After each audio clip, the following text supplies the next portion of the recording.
Muy buenos días, hermanos y hermanas en Cristo. Gracias a Dios por su misericordia y por su bondad. Vamos a continuar con nuestra lectura bíblica matutina y vamos a dar lectura en el capítulo 7 de Lucas, del versículo 18 al 35. Le invito para que lea con nosotros. Si no le es posible, le pido que ponga atención a lo que dice la palabra de Dios. También le agradecemos que comparta las lecturas con sus contactos.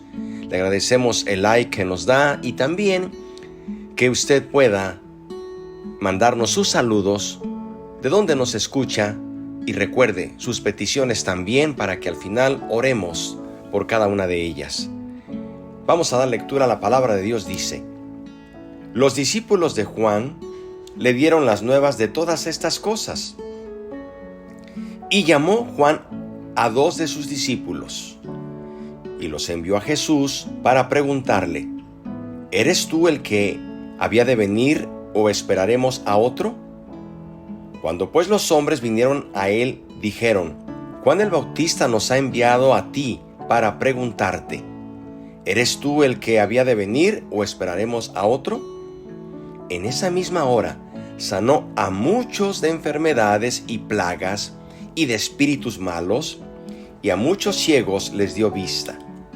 Respondiendo Jesús, les dijo: Id, haced saber a Juan lo que habéis visto y oído. Los ciegos ven, los cojos andan, los leprosos son limpiados, los sordos oyen, los muertos son resucitados, y a los pobres es anunciado el evangelio. Y bienaventurado es aquel que no halle tropiezo en mí. Cuando se fueron los mensajeros de Juan, comenzó a decir de Juan a la gente: ¿qué salisteis a ver al desierto? ¿Una caña sacudida por el viento? ¿Mas qué salisteis a ver?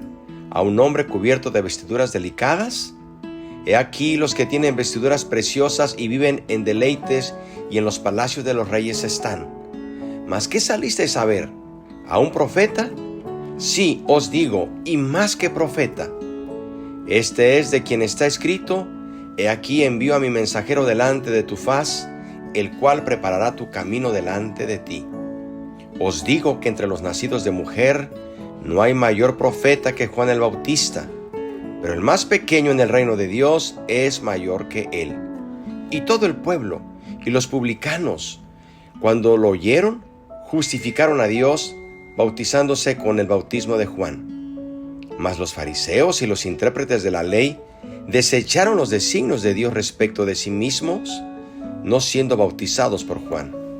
Y dijo el Señor: ¿a qué pues compararé los hombres de esta generación, y a qué son semejantes?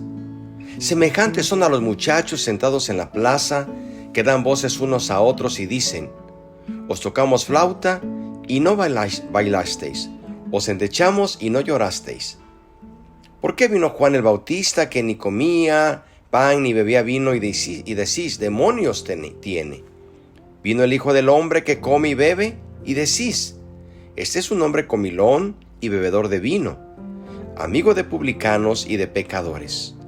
Mas la sabiduría es justificada por todos. Amén. Hasta aquí tenemos estos versículos de este capítulo 7. Hagamos unas breves consideraciones. Primeramente, en la sección anterior nos enteramos de la manera en que la multitud había considerado a Jesús. Lo tomaron como un gran profeta. A muchos kilómetros de distancia del acontecimiento que tuvo lugar en Naín, un prisionero oyó las noticias de lo que estaba ocurriendo en Galilea. El prisionero era Juan el Bautista. Recordemos que Herodes Antipas lo había encarcelado. En aquella prisión, que estaba localizada en una cumbre solitaria al este del Mar Muerto, sus ruinas todavía se cree que se pueden ver hoy en día. Pero dice la Escritura que Juan envió a 2 de sus discípulos ante el Señor Jesús con la siguiente pregunta: ¿eres tú el que habría de venir o esperaremos a otro? Esa pregunta ha sido interpretada en 2 formas. Algunos sostienen que Juan mismo estaba convencido de que Jesús era el Mesías prometido, el que había de venir, pero quería renovar la fe de sus discípulos y por eso los envió a Jesús para fortalecerlos. Sin embargo, otros ven esta pregunta como un ejemplo de cómo una persona como Juan, el mensajero que fue llamado a preparar el camino del Señor, también estaba pasando un momento difícil en esa celda.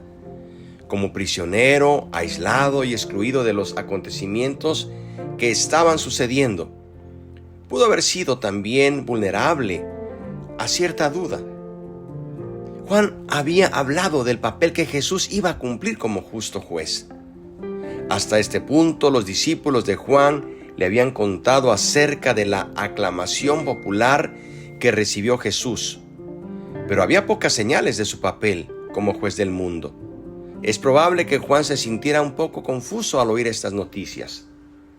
La pregunta que hace Juan por medio de sus discípulos le da a Jesús la oportunidad de hacer notar otra vez su papel como el Mesías, como el siervo de Dios.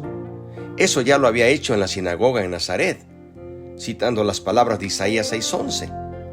Ahora Jesús cita nuevamente estas palabras y muestra la manera en que Él las está cumpliendo. Envió de regreso a los discípulos de Juan para decirles lo que habían escuchado y visto. Además, señaló sus milagros, incluyendo la resurrección del muerto de Naín, con evidencia de que él era el que había sido prometido en el Antiguo Testamento. El mensaje que le envió a Juan fue simple: no busquen a ningún otro Mesías. La respuesta que les dio Jesús a los discípulos de Juan concluye con una bienaventuranza: y bienaventurado es aquel que no haya tropiezo en mí. La palabra tropiezo procede del verbo griego que describe a una persona que se cae por haber tropezado en una piedra. Recordemos que Jesús es la piedra sobre la cual algunos tropiezan, según 1 de Pedro 2:8. Cuando dice Pedro, piedra de tropiezo y roca que hace caer, porque tropiezan en la palabra, siendo desobedientes, a lo cual también fueron destinados. Los fariseos y los maestros de la ley tropezaron con Jesús, así como también tropezó el pueblo de Nazaret en su misma sinagoga. Jesús exhortó a Juan y a sus discípulos para que no cayeran, y hoy también nosotros necesitamos las mismas palabras de ánimo. Jesús había hablado de su obra como el Mesías. Después de la partida de los mensajeros de Juan, comenzó a hablar de la obra del precursor. Quería que los oyentes se dieran cuenta de la importancia que tuvo Juan en el plan de salvación, en el plan divino, y que lo apreciaran. 3 veces Jesús desafió a la multitud con la pregunta: ¿qué salisteis a ver al desierto? El uso de la palabra ver da la impresión de que para muchos Juan era un personaje que despertaba curiosidad, un espectáculo que se debía ver. Es seguro que la gente no iba con la esperanza de ver a un hombre frágil y quebradizo, como una caña delgada sacudida por el viento. Tampoco iban al desierto a presenciar un desfile de modas. El palacio es el lugar apropiado para llevar ropa costosa. Jesús les dio respuesta a su propia pregunta, diciéndoles a los presentes lo que ellos esperaban de Juan. Lo tomaron por un profeta, y lo era. Pero Jesús agrega: os digo, no hay mayor profeta que Juan. Juan fue un profeta muy especial. Fue el profeta que había sido prometido. Malaquías 3:1 dice: he aquí yo os envío a mi mensajero, el cual preparará el camino delante de mí, y vendrá súbitamente a su templo, el Señor a quien vosotros buscáis, y el ángel del pacto a quien deseáis vosotros, he aquí viene, ha dicho Jehová de los ejércitos. El mensajero que fue enviado a preparar el camino del Señor fue Juan. Ahora bien, la gente de Naín había identificado a Jesús como un gran profeta. En el caso de Jesús, este título se queda corto en la descripción de su verdadera identidad. Pero es claro que su título es apropiado para Juan. En realidad, Jesús le hace a Juan el elogio más elevado.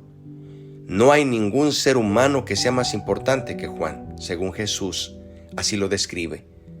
Juan recibe esta gran alabanza por el papel que le había sido asignado, el de ser el mensajero que preparó el camino para el siervo escogido de Dios, nuestro Señor Jesucristo. A pesar de lo importante que es Juan, Jesús dice que él es el menor en el reino de Dios y que el menor en el reino de Dios es mayor que él. Jesús habla de la gloria eterna que todos los creyentes gozarán en los cielos. Al referirse a la gloria que gozará aún el más pequeño en los cielos, Jesús no intenta retractarse de las alabanzas que le ha hecho a Juan, del reconocimiento que ha dado acerca de Juan. Más bien, Jesús nos aparta de las preguntas que se hacen acerca de la grandeza terrenal y nos lleva hacia los gozos indescriptibles que nos espera en los cielos. Esta fue una dura lección de aprender aún para aquellos apóstoles. Lo que sigue en los últimos versículos, del 29 al 30, debe estar colocado entre paréntesis porque es un comentario de Lucas que dice que toda la gente que había sido bautizada por Juan, incluyendo los cobradores de impuestos, estaban de acuerdo con lo que Jesús había dicho acerca de Juan, que él verdaderamente era el profeta mediante el cual Dios estaba obrando. Por otra parte, los fariseos y maestros de la ley no quisieron ser bautizados por Juan, y así también rechazaron el camino de la salvación que les ofrecía Dios. Después de esto, Jesús continúa hablando y dice que la gente que vive en ese tiempo encuentra faltas tanto en Juan como en él mismo. Jesús hace una comparación con los muchachos que se gritan del uno al otro en sus juegos: tocamos música, para ti no bailaste, cantamos un canto fúnebre, pero nadie lloró. No había nada que pudiera conmover a la gente.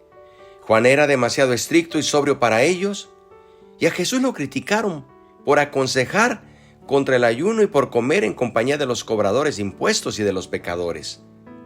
Aunque las multitudes alababan las poderosas obras de Jesús, su corazón no se había convertido a él. El Señor Jesús concluye con un proverbio breve: la sabiduría es justificada por todos sus hijos. Esta es una expresión semejante a nuestro dicho: el tiempo lo dirá. Al final, la gente se dará cuenta de que tanto Juan como Jesús tenían que cumplir un papel en el plan de Dios. La obra de Juan fue la de preparar el camino del Señor al advertir acerca del juicio venidero. La obra de Jesús fue la de personificar el amor y la misericordia de Dios por todos los pecadores y buscar y salvar a los que se habían perdido. Fue este papel que lo llevó finalmente a la cruz. Finalmente, notaremos en la siguiente lectura cómo el Señor sigue obrando sanidades, milagros y señales. Pero hasta aquí, queridos hermanos, podemos ver cómo el Señor Jesucristo continúa sanando a las personas, predicando y entrando en acción y desempeñando el papel por el cual había sido enviado por el Padre. Yo le invito para que oremos y recordemos que el Señor sanó a muchos de muchas enfermedades y plagas y de espíritus malos, y el Señor levantó y sanó a todos los leprosos, los limpió a los sordos y aún a los muertos. Oremos al Señor. Padre, te damos gracias en esta hermosa mañana, en esta hora. Confiamos que tú tienes poder y autoridad para sanar y para restaurar y para levantar. Te pido, Señor, que sanes a los enfermos. Reprendemos en tu nombre toda enfermedad. Hay poder en el nombre de Cristo. Gracias, Señor, porque tú siempre nos escuchas conforme a tu palabra. Padre, te lo hemos pedido en el dulce nombre de Cristo Jesús. Amén y amén. Que Dios le bendiga, hermano y hermana, que tenga un inicio de fin de semana. Y recuerde, con la ayuda de Dios, aquí le esperamos de lunes a viernes a la misma hora con nuestra siguiente lectura bíblica matutina. Por lo pronto deseo que la paz de Dios sea con usted.